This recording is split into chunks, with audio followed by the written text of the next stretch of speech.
አሰላሙ አለይኩም ወራህመቱላሂ ወበረካቱ ውድና የተከበራችሁ የቻናሌ ተከታታይ ቤተሰቦች እንዴት ናችሁልኝ? ሁሉ ሰላም ሁሉ መልካም ከኔ ጋር አልሐምዱሊላህ ሁሉ ሰላም ሁሉ መልካም ነው። በያላችሁበት ሀገርና ቦታ የአላህ ሱብሓነሁ ወተዓላ ሰላምና ህዝነት ጥበቃ ረህመት ሁሉ አይለያችሁ እያልኩኝ ልባዊ ምኞቴ ነው። እንግዲህ ዛሬ ላይ የአላህ ሱብሓነሁ ወተዓላ ፍቃድ ሆኖ ተገናኝተናል። ዛሬ ላይ ስንገናኝ ታዲያ እጅግ ደስ እያለኝ ነው። አልሐምዱሊላህ ምስጋና ለአላህ ሱብሓነሁ ወተዓላ ይገባው። እንግዲህ ለቻናል ተከታታይ ቤተሰቦቼ ለምትሰጡኝ ሀሳብ አስተያየት ሁሉ ከልብ አመሰግናለሁ። ጀዛከላህ ኸይር።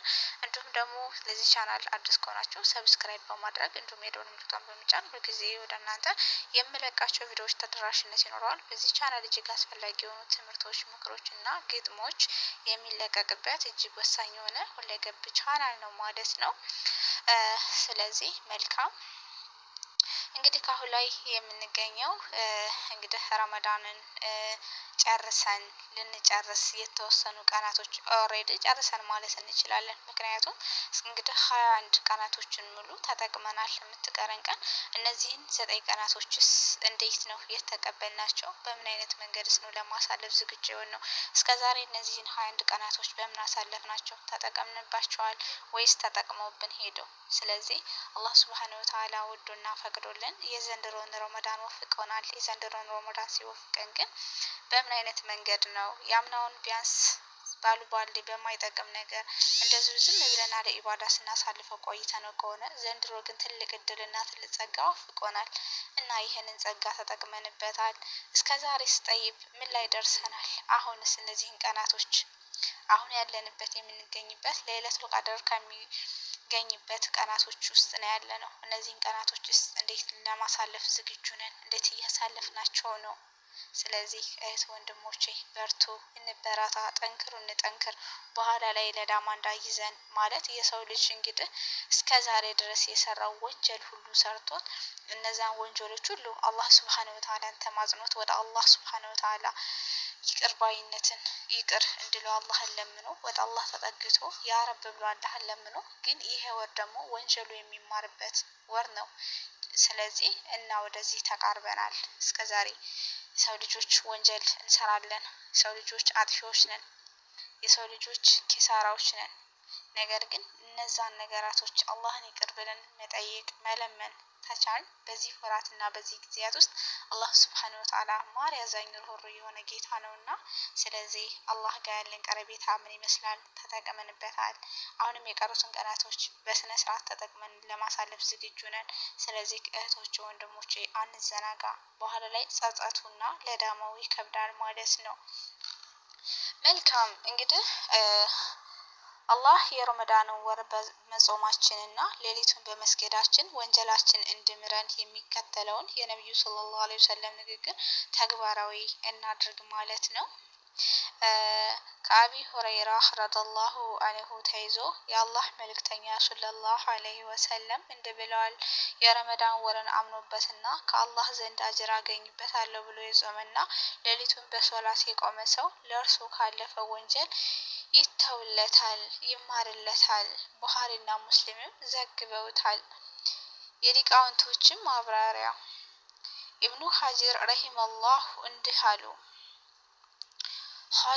ኸጧብ አጅር አገኝበታለሁ ብሎ አስቦ የጾመ የሚለውን በቆራጥነት በሚከተለው መልኩ ለጾመው ነው ብለዋል። መልካም እንግዲህ አጅሩን ከአላህ የሚከጅል ሆኖ ነፍስያውን የወደደች ሆኖ ጾሙን አክብዶ የማይመለከት ሆኖ ቀኑም ረጅም ነው ብሎ የማያስብ ሆኖ የሚጾም መሆን አለበት። ፈተሁል ባሪ 115 ማለት ነው። ኢማሙ ኢብኑ ባዝ ረሂመሁላህ እንዲህ አሉ። ከልቡ አምኖበትና ከአላህ ዘንድ አጅር አገኝበታለሁ ብሎ ለጾመው ነው። ሰዎች እንዳውለትና እንዲሰሙለት ሰዎችና ቤተሰቡን ተከትሎ አልያም የሀገሩን ሰዎች ተከትሎ መሆን የለበትም። ምክንያቱም ጾሙም ሆነ ዱዓውም ሆነ ስግደቱም ሆነ ለአላህ ሱብሓነሁ ወተዓላ እንጂ ሰዎች እንዳዩለት ለዩሊ ብሎ ማድረግ የለበትም ማለት ነው። ይልቅ አላህ ግዴታ እንዳረግበት አውቆና አምኖ መጾም ግድ ይለዋል። በዚህ አላህ ዘንድ እንደሚመነዳበት አጅር እንደሚያገኝበት ማሰብ አለበት። ሌሊቱንም ልክ በዚህ መልኩ ነው አምኖና ከአላህ አጅር አገኛለሁ ብሎ በማሰብ ሶላት ላይ መቆም ያለበት እንጂ ለሌላ አላማ መሆን የለበትም ማለት ነው። ሌላው ታላቁ ዓሊም ኢብኑ ኡሰይሚን ረሂመሁላህ እንዲህ ብለዋል። በአላህ አምኖና በእርሱ ላይ የጾመ ግዴታነትን ወደ ከአላህ አጅሩን አገኛለሁ ብሎ በማሰብ መጾም ነው ግዴታ ያደረገበት የሚጠላ መሆኑን የለበትም። እንዲሁም አላህ አጅሩን እንደሚሰጠው የሚጠራጠር መሆን የለበትም። አላህ ከወንጀሉ ያለፈውን ይተውለታል፣ ይምረዋል ማለት ነው። ስለዚህ እናንተስ ምን ላይ ናችሁ? እህት ወንድሞቼ ምን ላይ ነው ያለነው? እና እንጠቀምበት። ይሄ ቀን ባሉባልታ እንዲሁ ባሉባሌ ሊያልፈንና ሊያመልጠን አይገባም። እነዚህ የቀሩ ቀናቶች በጣም ጥቂት ቀናቶች፣ እነዚህ ቀናቶችን ራሱ እንጠቀምባቸው ሳያልፉን ማለት ነው። እና እህት ወንድሞቼ ስለዚህ ሀጃዎች አሉን፣ ብዙ የምንፈልጋቸው ነገሮች፣ ህልሞች አሉን። ከማን ዘንድ የምንጠይቀው? ከአላህ ዘንድ የምንጠይቀው ማለት ነው። ስለዚህ የአላህን ቤት እና የአላህን በር አሁን ላይ እናንኳኳላችኋለሁ ማለት ነው። ወደ ቻናል ተከታታይ ቤተሰቦቼ ሌላው ትንሽ ግጥም አለች፣ ኢንሻአላህ ተከታተሏት። ይቀጥል ኢባዳሽ ወደ መልካም ስራ ከተጓዘ ልብሽ የረመዳንን ወር ሰበብ አድርጎልሽ መልካምን በመስራት ወደ አላህ ተቃርበሽ ከአጸያፊ ተግባር ከወንጀሎች ርቀሽ ጊዜሽን በአግባቡ መጠቀም ጀምረሽ ዚክርና ዱዓ ተላምዶ ምላስሽ ወቅቱን በመጠበቅ ሶላትሽን ሰግደሽ መሰላቸት ሳይኖር ቁርአንን ቀርተሽ በረመዳን ውስጥ በኢባዳ ጸንተሽ ላለፉት ስህተት ማርታን ጠይቀሽ ሙዚቃን ነሽዳን ከስልክሽ አጥፍተሽ ከሀሜት ከወሬ ከዛዛታ አርቀሽ ለኸይር ተገርቶ የደረቀው ልብሽ ለአንድ ወር ቆይተሽ በዚህ ምርጥ ኃይልሽ ታዲያ ለምን ይሆን የረመዳን ወር ሲያልቅ ወንጀል መዳፈርሽ? እንግዲህ እህት ወንድሞቼ ምን አለ መሰላችሁ እዚህ ጋር የምትይዙት ከረመዳን በፊት ማሻአላ ተባረከላ ሙአደባንን ማሻአላ ተባረከላ በኢባዳ በቃ በማንኛውም ነገር ሀያ ይኖረናል ማለት ነው።